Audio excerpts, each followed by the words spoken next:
AJ ಗಿಗಲ್ಸ್ TV. ಒಮ್ಮೆ ಒಬ್ಬ ಪಂಡಿತ ಯಾವುದೋ ಕೆಲಸಕ್ಕಾಗಿ ಬೇರೆ ಊರಿಗೆ ಹೊರಟು ನಿಂತ. ಹೋಗುವ ಮುಂಚೆ ತನ್ನ ತಾಯಿಗೆ ಒಂದು ಮಾತು ಹೇಳ್ದ.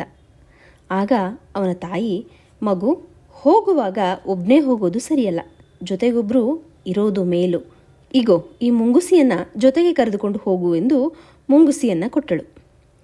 ಪಂಡಿತ ತಾಯಿಯ ಮಾತಿನಂತೆ ಮುಂಗುಸಿಯನ್ನು ಜೊತೆಯಲ್ಲಿ ಕರ್ಕೊಂಡು ಪ್ರಯಾಣ ಬೆಳೆಸಿದ.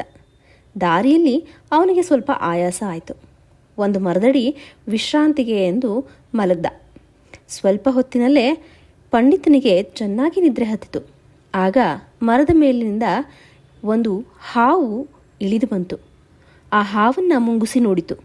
ಇದು ತನ್ನ ಯಜಮಾನನನ್ನು ಕಚ್ಚಿ ಸಾಯಿಸಬಹುದು ಎಂದು ಆ ಮುಂಗುಸಿ ಬಹುಬೇಗನೆ ಆ ಹಾವನ್ನು ತಾನೇ ಕಚ್ಚಿ ಹಾಕಿ ಸಾಯಿಸಿಬಿಡ್ತು. ಎಚ್ಚರಗೊಂಡ ಪಂಡಿತ ಮುಂಗುಸಿಯ ಉಪಕಾರವನ್ನು ಸ್ಮರಿಸಿದ. ಅದನ್ನು ಮುದ್ದಾಡ್ದ. ತನ್ನ ತಾಯಿ ಪ್ರಯಾಣದಲ್ಲಿ ಯಾಕೆ ಜೊತೆಗಾರನಿರಬೇಕೆಂದು ಹೇಳಿದ್ಲು ಎನ್ನುವುದು ಆಗ ಅವನಿಗೆ ಮನದಟ್ಟಾಯಿತು. AJ ಗಿಗಲ್ಸ್ TV.